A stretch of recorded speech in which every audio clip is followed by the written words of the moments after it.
Hello everyone, a very good morning to all of you. कैसे हैं आप सभी? उम्मीद करते हैं आप सभी बहुत अच्छे होंगे और बहुत अच्छे से पढ़ाई कर रहे होंगे।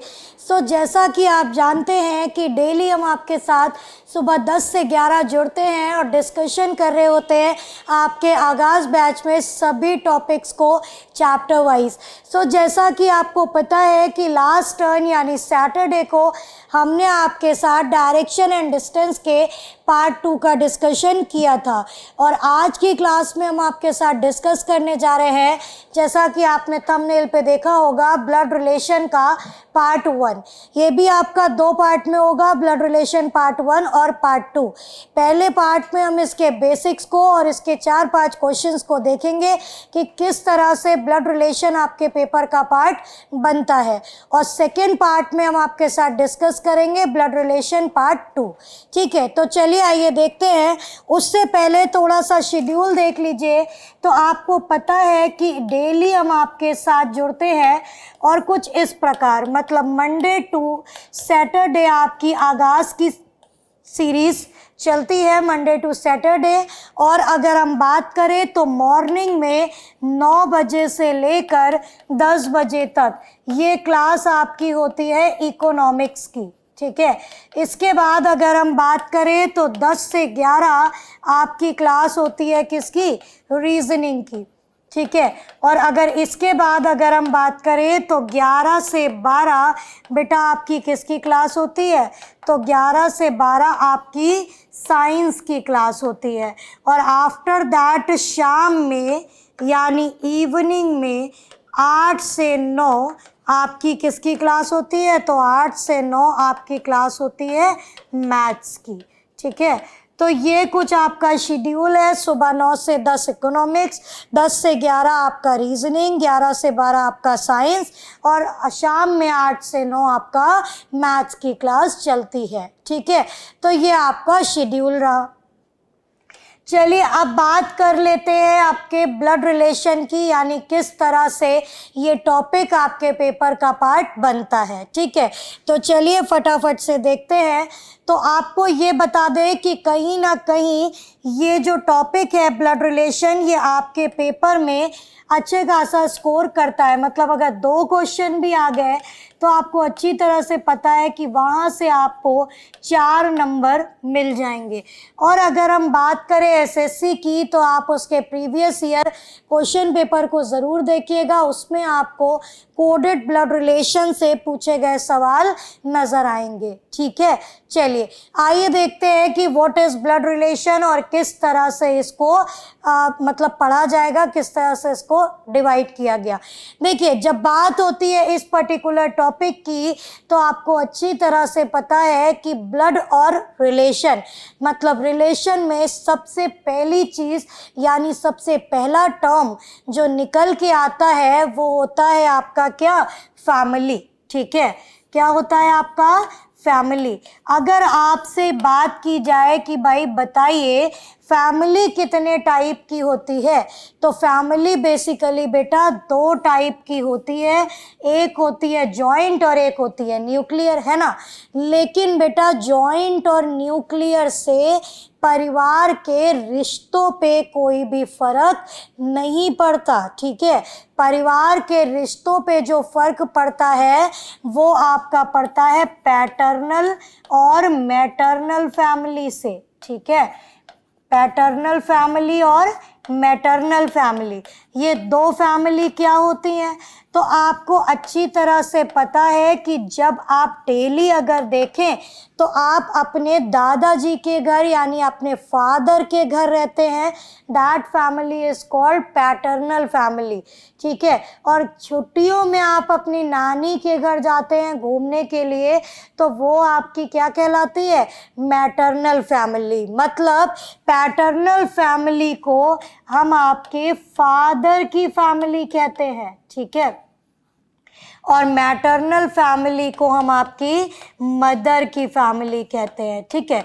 इसको हिंदी में कहा जाता है पैटर्नल को ददियाल, और इसी तरह से मैटरनल को बोलते हैं आपका ननिहाल, ठीक है। तो आपने देखा सबसे पहले ब्लड रिलेशन में जो इम्पोर्टेंस थी वो किसकी थी, तो बेटा वो आपकी फैमिली की थी।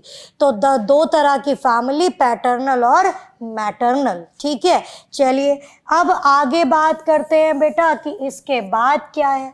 तो जब हमने रिलेशन देख लिया कि जब हमने अपनी फैमिली देख ली कि दो तरह की फैमिली हो गई, तो इसके बाद अब हम जिन चीज़ को डील करेंगे बेटा वो है आपका रिलेशंस, ठीक है। बात करें अगर रिलेशंस की, तो बच्चा रिलेशन में दो तरह के रिलेशंस होते हैं। एक होता है आपका बेसिक रिलेशन, ठीक है, और दूसरा बेटा आपका होता है इन लॉज रिलेशन, ठीक है। एक आपका हो गया बेसिक और एक आपका हो गया इन लॉज, ठीक। तो ये दो तरह के रिलेशन हो गए। अब क्या फ़र्क है इन दो टाइप के रिलेशन में, तो बेटा जो बेसिक रिलेशन होता है ये सभी के पास पहले से होता है, और इन लॉज रिलेशन आपको आफ्टर मैरिज मिलता है, ठीक है। तो फर्स्ट हम डिस्कस करेंगे कि व्हाट इज़ बेसिक रिलेशन। आखिर बेसिक रिलेशन आपके क्या क्या होते हैं, तो आइए बेटा देखते हैं। सबसे पहले बात कर लेते हैं अपने बेसिक रिलेशंस की। देखिए बेसिक रिलेशन में बेटा जो पहला आपका रिलेशन होता है वो आपका होता है ग्रैंड पेरेंट्स का, ठीक है। ग्रैंड पेरेंट्स में आपके कौन कौन आते हैं, तो ये आपको पता है। ग्रैंड पेरेंट्स में आपके आ गए ग्रैंडफादर और एक आ गई आपकी ग्रैंड मदर, ठीक है। अब ग्रैंडफादर और ग्रैंड मदर भी दो होते हैं। अगर पापा के पापा की बात करोगे बेटा, तो यानी आप बात कर रहे हो अपने दादाजी की, ठीक है। अगर आप अपनी मम्मी के फादर की बात करते हो तो आप बात करते हो नाना जी की, ठीक है। इसी तरह से ग्रैंड मदर, अगर आप पापा की मम्मी की बात करते हो तो आप बात कर रहे होते हो दादी जी की, और अगर मम्मी की बात कर रहे होते हो तो बात होती है नानी जी की, ठीक है।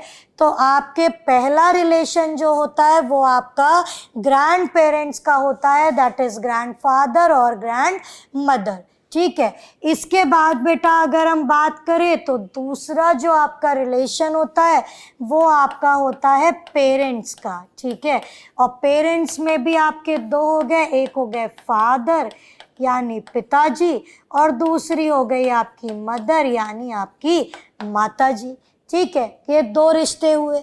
इसके बाद बेटा अगर हम बात करें तो तीसरा रिश्ता आपका अंकल का होता है, जिन्हें आप पैटर्नल अंकल और मैटरनल अंकल भी कहते हैं। पैटर्नल अंकल वो अंकल होते हैं जो आपके पापा के भाई होते हैं, है ना, उन्हें आप पैटर्नल अंकल मतलब चाचा या ताऊ कह के बुलाते हैं। और जो मैटरनल अंकल होते हैं उन्हें आप मामा और मौसा बुलाते हैं, ठीक है। तो अंकल में भी कई सारे हो गए, आपके चाचा हो गए, है ना, आपके ताऊ जी हो गए, ठीक। तो ये आपके क्या कहलाए बेटा, ये आपके पैटर्नल अंकल कहलाए। क्यों, क्योंकि ये आपके पापा के भाई हैं। बेटा जो रिश्ता आपके पापा की साइड चलता है उसके आगे एक वर्ड आप यूज़ कर लेते हैं पैटर्नल, और जो आपकी मदर की साइड से होते हैं रिश्ते उनके आगे आप लगा देते हैं मैटरनल, ठीक है। तो ये आपके पैटर्नल हो गए। इसी तरह से अगर हम मामा और मौसा जी की बात करें तो ये आपके क्या हो गए, मैटरनल अंकल हो गए। बेटा बात करें अगर फूफा जी की तो वो फूफा जी भी आपके पैटर्नल अंकल आएंगे। क्यों, क्योंकि वो आपके बुआ के हस्बैंड होंगे, ठीक है, इसलिए आपके पैटर्नल अंकल में ही शामिल होंगे। ठीक, इसके बाद आता है आपका रिश्ता क्या बेटा, आंट का। तो आंट भी आपकी दो हो गई, एक तो हो गई आपकी चाची, आपकी ताई और आपकी बुआ, है ना। तो ये आपकी क्या कहलाई बेटा, ये आपकी पैटर्नल आंट कहलाई।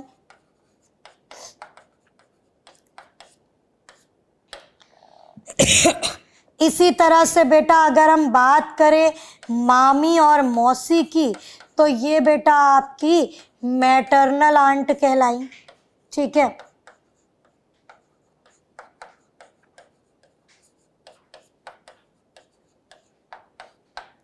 आई होप आपको मेरी इतनी बात समझ में आ गई होगी।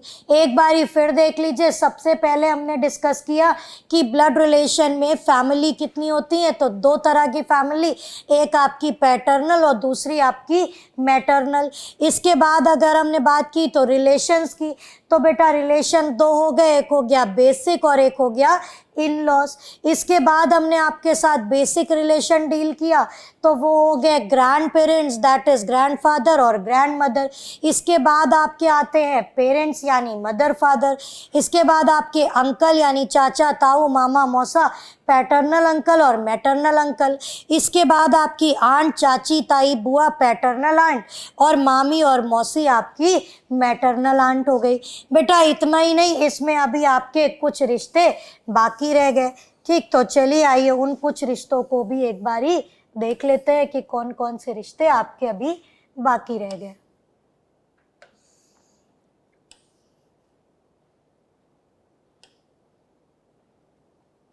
चलिए अब हम अपने कुछ रिश्तों को और डील कर लेते हैं। तो ग्रैंड पेरेंट्स, पेरेंट्स, अंकल और आंट, ये तो हो गया।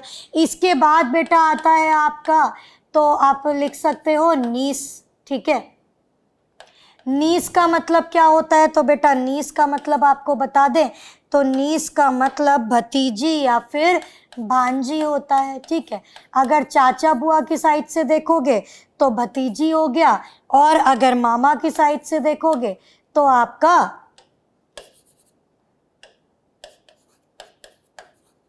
ठीक भतीजी और भांजी हो गया। और इसी तरह से अगर आप नेफ्यू बोलो तो नेफ्यू का मतलब क्या होगा बेटा, नेफ्यू का मतलब भतीजा और भांजा होगा, ठीक है। ठीक, एक ये हो गया। इसके बाद अगर रिश्ते की बात करें बेटा, तो एक आपका आता है ग्रैंड सन का, ठीक है। मतलब आप अपने दादाजी के लिए क्या लगेंगे, पोता लगेंगे। और अगर आप अपने नाना जी की बात करें तो उनके लिए आप नाती लगेंगे, तो ग्रैंड सन हो गया। इसी तरह से अगर हम बात करें ग्रैंड डॉटर की,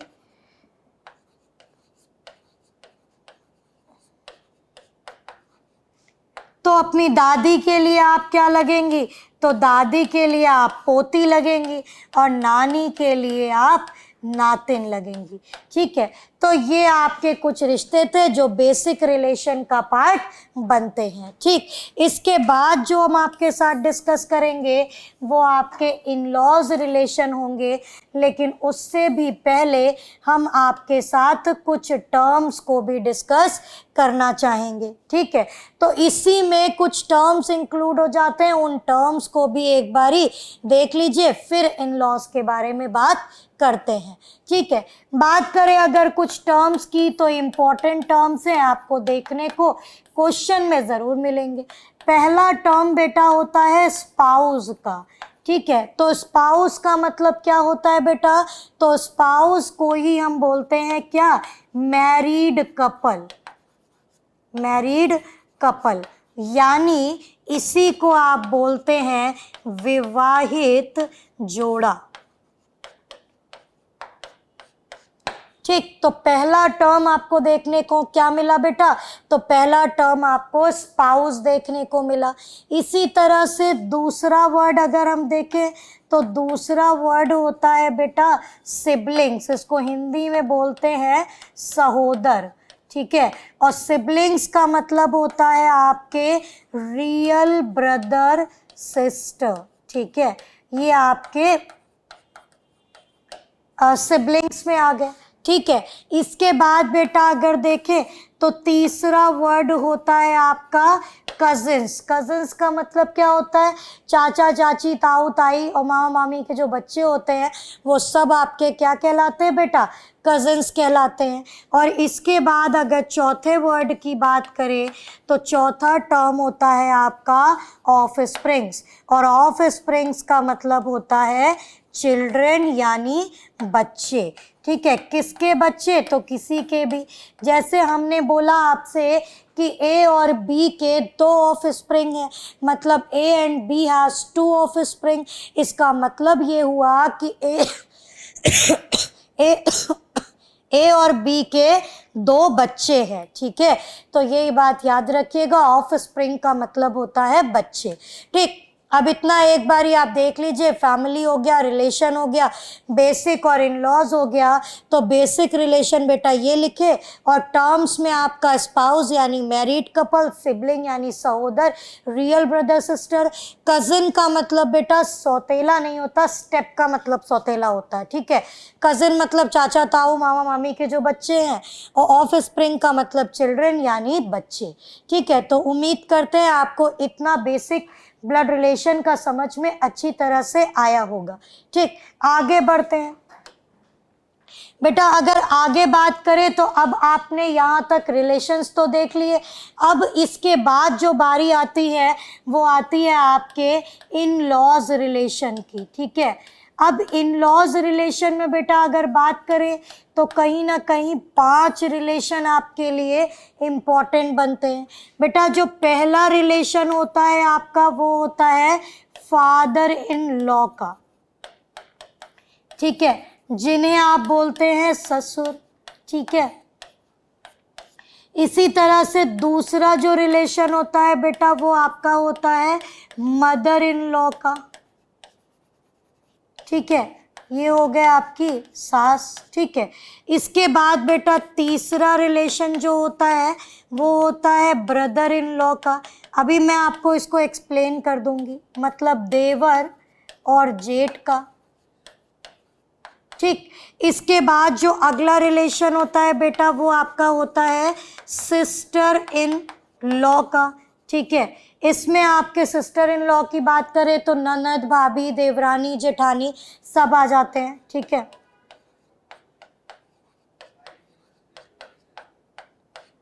ठीक, इसके बाद अगर हम बात करें बेटा तो एक आपका रिश्ता होता है सन इन लॉ का,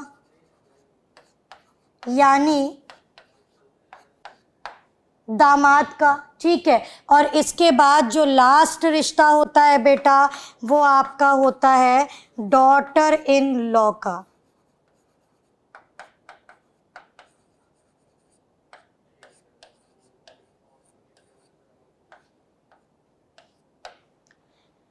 डॉटर इन लॉ का मतलब हो गया आपका बेटा बहू, ठीक है। तो अगर हम बात करें इन लॉज रिलेशन की तो आपको 6 रिलेशन देखने को मिले। पहला हो गया आपका फादर इन लॉ मतलब ससुर जी, दूसरा आपका हो गया mother in law that is सास, तीसरा आपका हो गया बेटा ब्रदर इन लॉ मतलब आपके देवर या फिर जेठ का रिलेशन, फिर आपका आता है sister in law that is ननद और भाभी, और इसी तरह से सन इन लॉ यानी दामाद, और डॉटर इन लॉ का मतलब हो गया बेटा बहू, ठीक है। तो ये आपके क्या हो गए? इन लॉज रिलेशन हो गए, ठीक, जो आपके लिए इम्पॉर्टेंट है।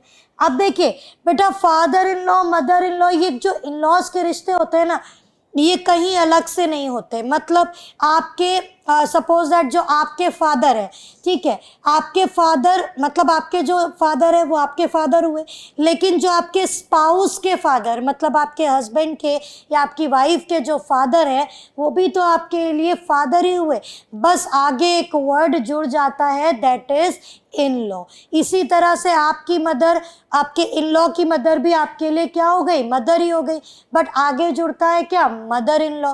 आपके स्पाउस का भाई आपके लिए भाई हुआ, ब्रदर इन लॉ, आगे इन लॉ वर्ड जुड़ जाता है, बाकी सब वही रहता है, बस हिंदी में रिश्तों के नाम थोड़े बदल जाते हैं, ठीक है। चलिए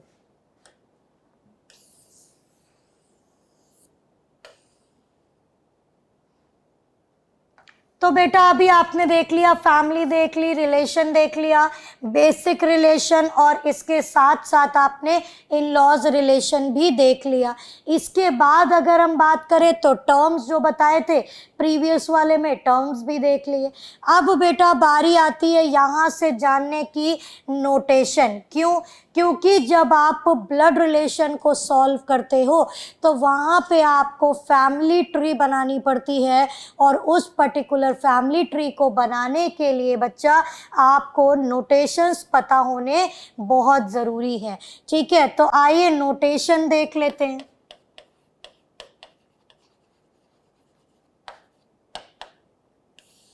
बेटा अगर बात करें नोटेशंस की तो हमेशा याद रखिएगा कि नोटेशन में 4-5 ही हैं।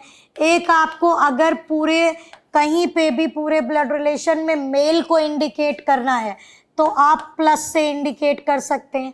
आप अगर किसी और साइन से इंडिकेट करते हैं तो आप उसको भी कर सकते हैं, कोई दिक्कत कोई परेशानी नहीं होगी। ठीक है, दूसरा फीमेल हो गया तो फीमेल के लिए आप माइनस साइन का यूज करेंगे। तीसरा बेटा आपका हो गया मैरिड कपल यानी स्पाउस, तो मैरिड कपल के लिए आप इक्वल टू का यूज कर सकते हैं। ठीक, तो पहला हो गया मेल, दूसरा हो गया फीमेल, और तीसरा हो गया आपका मैरिड कपल। इसके बाद बेटा अगर चौथे सिंबल की बात करें,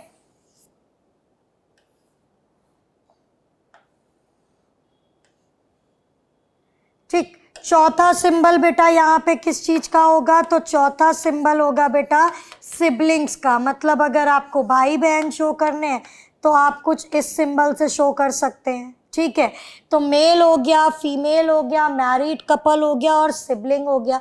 इसके बाद जो लास्ट है एक और, वो होता है आपका जनरेशन गैप। मतलब आपको अपने दादाजी और पापा जी को शो करना है तो आप इस सिंगल लाइन से जनरेशन का गैप आराम से शो कर सकते हैं। ठीक है, तो ये आपके क्या हो गए बेटा? ये आपके नोटेशंस हो गए। ठीक, उम्मीद करते हैं यहाँ तक आपको चीज़ें क्लियर होंगी, और जब अभी हम क्वेश्चंस बनाएंगे तो आपको वो भी समझ में आएंगे। ठीक है, इसके बाद बेटा अगर हम बात करें तो कुछ नोट पॉइंट है जो आपको पता होने चाहिए और आपके लिए इम्पोर्टेंट है। ठीक, पहला नोट पॉइंट ये कहता है कि on the basis of name gender can not be determined. ठीक है,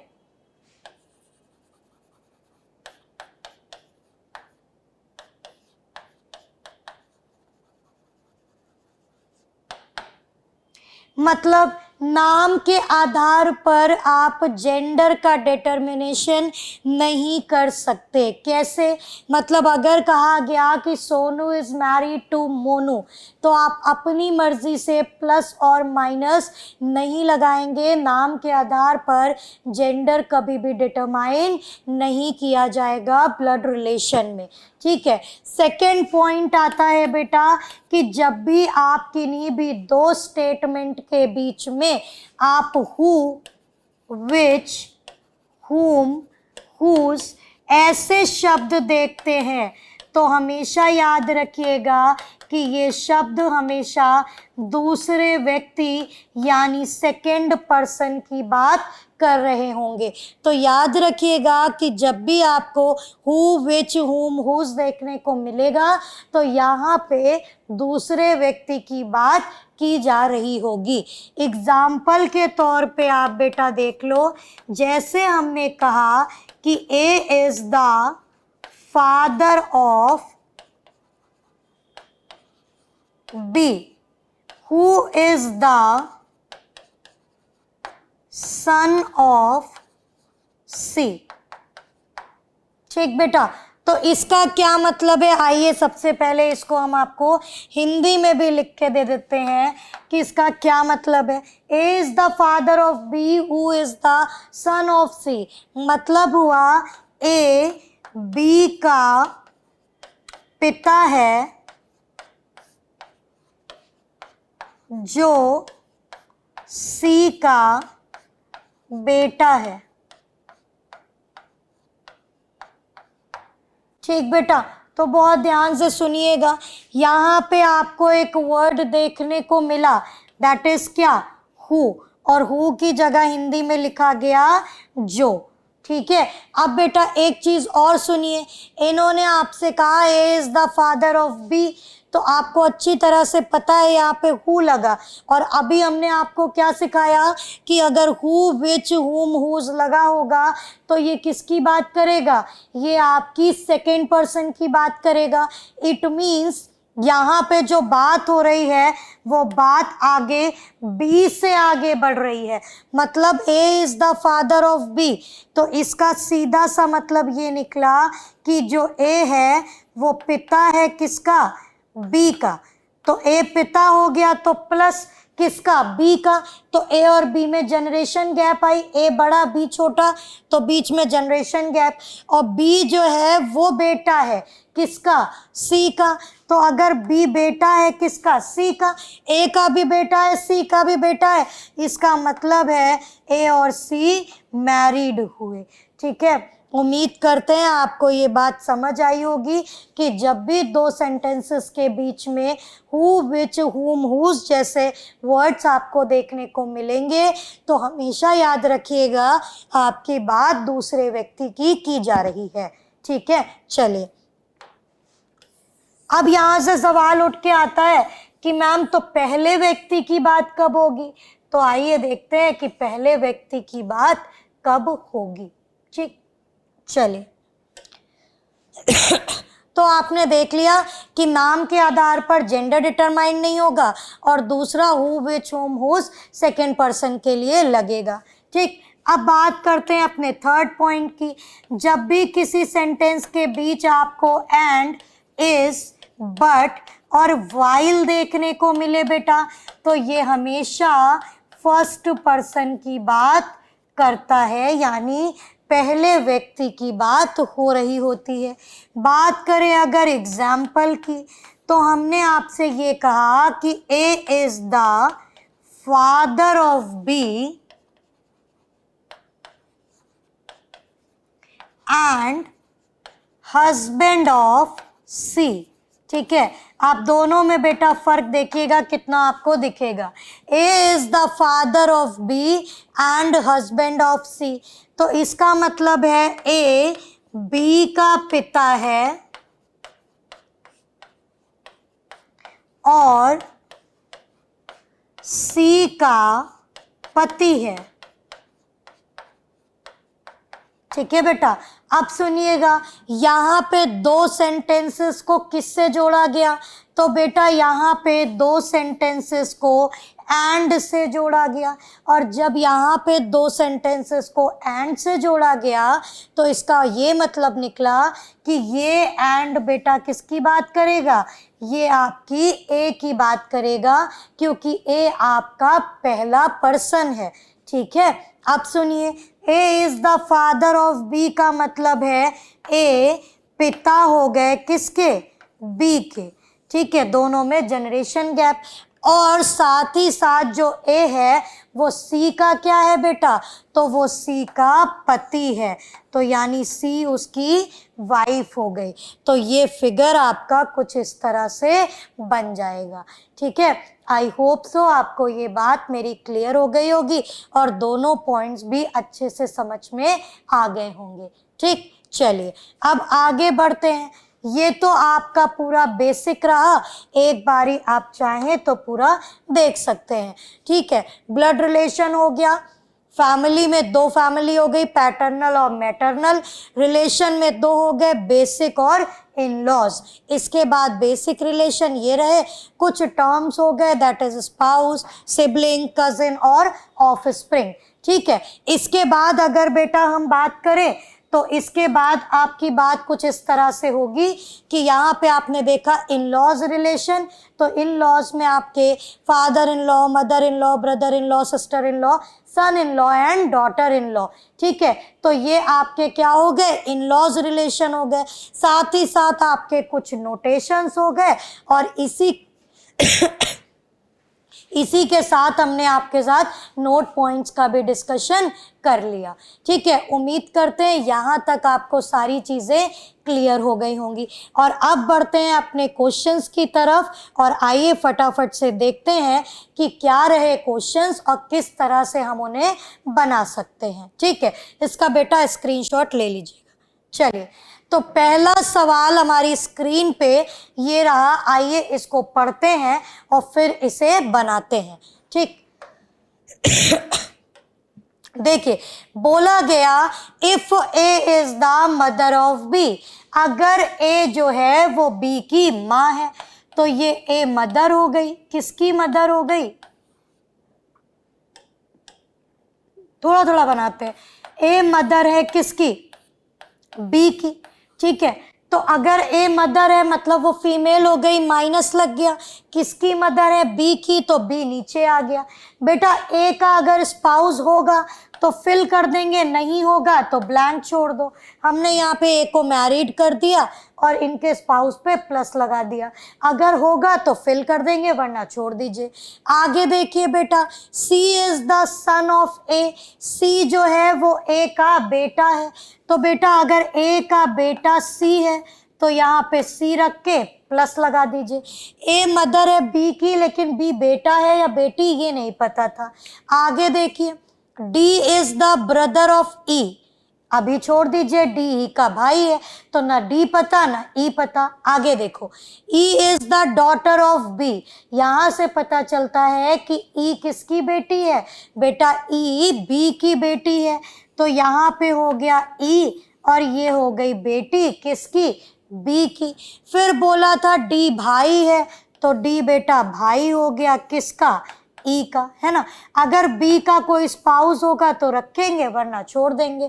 बी का जेंडर क्लियर नहीं तो प्लस और माइनस आप दोनों लगा सकते हो। ठीक, अच्छा, फिर पूछा गया who is the grand mother of D, D की दादी या नानी कौन है? क्यों बेटा? क्योंकि आपको ये नहीं पता कि बी मेल है या फीमेल। क्यों? क्योंकि A is the mother of B, C is the son of A, D is the brother of E और E is the daughter of B. लेकिन आपको अभी ये नहीं पता कि बी का जेंडर क्या है। तो पूछा गया डी की ग्रैंड मदर कौन है, तो बेटा सीधी सी बात है, डी के माता पिता की माता ए है, तो इसलिए डी की ग्रैंड मदर भी कौन हो गई? ए हो गई। सो the right answer is what? Option number A, and answer is also a. ठीक है, उम्मीद करते हैं पहला सवाल आपको बहुत अच्छे से क्लियर हो गया होगा। ठीक, चलिए आगे बढ़ते हैं बेटा क्वेश्चन नंबर 2 की तरफ। आइए इसको देखते हैं कि इसमें क्या कहा गया। बेटा इन्होंने बोला A and B are sisters, यानी ए और बी क्या है? बहनें हैं। तो बेटा ए और बी अगर बहनें हैं तो बहनें हैं तो इसका मतलब है कि सिबलिंग है, और सिबलिंग को आप इस तरह से शो करते हैं। तो ए और बी बहनें हो गई।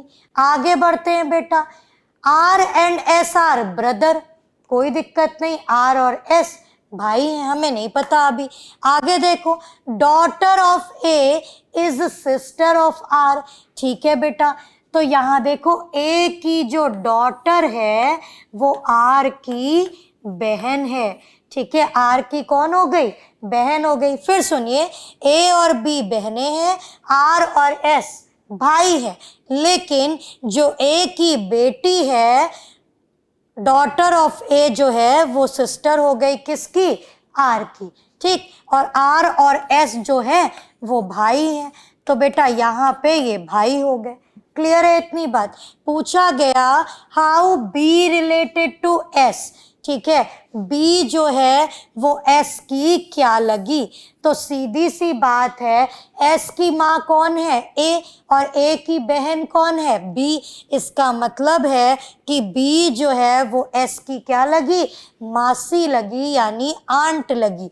ठीक है, यहाँ हिंदी में चाची दिया है, मामी, मासी, आपको सारे ही ऑप्शन देखने को मिल जाएंगे। तो हिंदी पे ना जाके आप केवल इंग्लिश का रिलेशन देखिए, तो यहाँ पे आपकी क्या लग जाएगी, ये आंट लग जाएगी।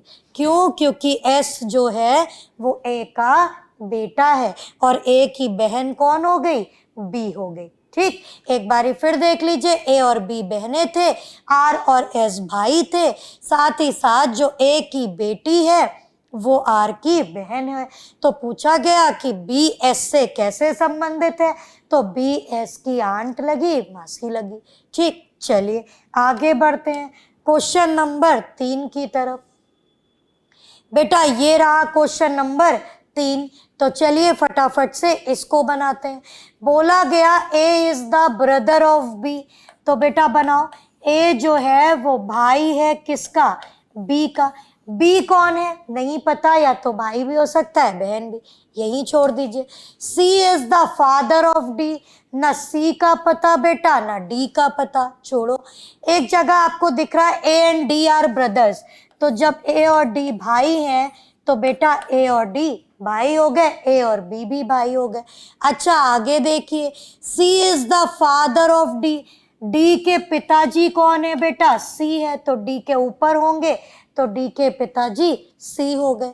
आगे देखिए बेटा, E is the mother of B, B की माँ कौन है, ई, तो बेटा बी के पिता कौन है, सी, और बी की माँ हो गए ई, इसका मतलब ये दोनों हो गए मैरिड। ठीक है, आगे देखो बेटा, हाउ ई रिलेटेड टू सी, ई सी से किस प्रकार संबंधित है, तो आपको पता है ई सी की क्या लगी बेटा, वाइफ लगी, यानी पत्नी लगी। So the right answer of this question is what, option number D. आप ध्यान से पढ़ लो, A is the brother of B, फिर A and D are brothers, C is the father of D और E is the mother of B. तो E और C क्या हुए, husband wife. How E related to C, तो E इनकी wife हो गई। ठीक, चलिए आगे बढ़ते हैं क्वेश्चन नंबर 4 की तरफ। आओ बेटा इसको देखते हैं। F is the brother of A, बहुत छोटे छोटे क्वेश्चन इसलिए भी रखे गए ताकि आपको अच्छे से क्लियर हो जाए। एक चीज और, आपके पेपर में कितने टाइप के क्वेश्चन आते हैं बेटा, तो एक तो आपका ये नॉर्मल टाइप आता है, दूसरा आपका कोडेड टाइप भी देखने को मिलता है, और साथ ही साथ एक आपका होता है पॉइंटिंग टाइप, यानी किसी की ओर इशारा करते हुए सामने वाले ने कहा। तो क्या कहा वो हम आगे देखेंगे। ठीक, F is the brother of A, तो एफ जो है वो भाई है किसका, ए का। ठीक है, ए कौन नहीं पता। आगे देखिए, C is the daughter of ए, ए की डॉटर कौन हो गई बेटा, सी हो गई। ठीक है, तो सी इज द डॉटर। के is the sister of F, तो के जो है वो बहन हो गई किसकी, एफ की बेटा, मतलब ये सब सिबलिंग हुए। आगे देखो बेटा, जी इज द ब्रदर ऑफ सी, है ना, तो जी जो है वो भाई हो गया किसका, सी का। ए का जेंडर अभी नहीं क्लियर है, इसको छोड़ दीजिए बेटा। अगर किसी का कोई बच्चा दिया हुआ है तो उसका स्पाउस बना लो, जगह होगी रख देना, नहीं जगह है तो छोड़ देना। आगे देखिए, who is the uncle of G, G के अंकल कौन, तो बेटा देखो, ए तो माता या पिता हो गए जी के जो है वो फीमेल है, इसका मतलब आंट हो गई। तो जी के अंकल कौन हुए बेटा, तो जी के अंकल आपके एफ हुए। ठीक है, so the correct answer of this question is what, option number C, that is F. ठीक है, चलिए आगे बढ़ते हैं क्वेश्चन नंबर 5 की तरफ। आइए इसको बनाते हैं फटाफट से और देखते हैं क्या रहेगा। बोला गया B is the husband of P, तो बी जो है वो पी का पति है, मतलब B is the husband of P हो गया। ठीक, आगे देखो बेटा, Q is the only grandson of E, Q जो है वो इकलौता ग्रैंडसन है किसका, ई का। ई के आगे देखो बेटा लिखा है हु, तो हु का मतलब सेकंड पर्सन, तो ई जो है वो वाइफ हो गई किसकी, डी की। ठीक है, इसको ऐसे पढ़िए, क्यू ई का इकलौता पोता है जो कि डी का पत्नी है तथा पी की सास है। ठीक है बेटा, P की सास कौन है? तो P की सास आपकी Q है। ठीक, तो इसको कुछ इस तरह से बनाइए बेटा, एक minute. E, Q is the only grandson of E, E is the wife of D। इसको ऐसे बनाइए, E जो है वो D की क्या है बेटा? E जो है वो D की वाइफ है और साथ ही साथ P की मदर इन लॉ है। इसका मतलब है कि B इसका बेटा हुआ और B is the husband of P। अब इसको पढ़िए बेटा कि बोला गया B is the husband of P, ठीक है। Q is the only grandson of E, मतलब Q यहाँ आएगा, इकलौता पोता हो गया किसका? E का। और E जो है वो D की पत्नी है, साथ ही साथ P की सास है, यानी मदर इन लॉ है। और ये आपका बन गया। बोला how B related to D, B D से किस प्रकार संबंधित है? तो B जो है वो D का बेटा हुआ, यानी सन हुआ। सो the right answer of this question is what? Option number D, that is पुत्र। और याद रखना बेटा कि कभी कभी आपको ऐसे क्वेश्चन देखने को मिलेंगे जहां ऊपर की पहली लाइनों से नीचे वाला बन रहा होगा, बाद की लाइनों से पहले वाला, तो उसे आपको लिंक करना आना चाहिए।